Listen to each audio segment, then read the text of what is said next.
Peptides are exploding in popularity, from weight loss to muscle recovery, even anti-aging.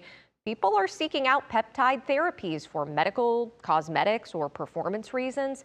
Maribel Gonzalez spoke to experts who break down what patients need to know as this peptide demand surges. Peptides are here to stay. I think now, cat's out of the bag. When a patient is taking peptides, they're getting a synthetic form of what's naturally found in the body. The peptides, because they're small, they tend to actually not have much function other than to help cells signal. So they turn things up, they turn things down. Peptides are the building blocks of proteins, and they trigger hormones needed for growth, metabolism, and healing.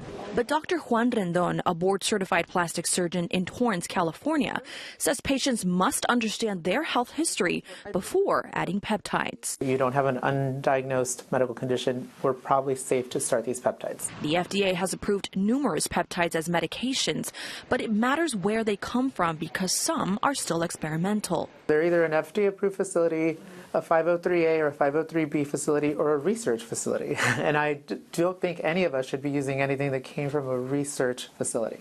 Like research in rodents, research in the lab, research in a petri dish. They were never meant for human consumption.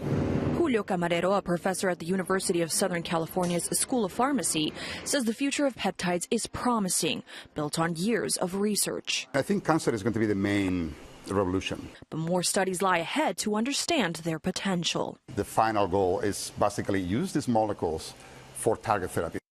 I'm Maribel Gonzalez reporting.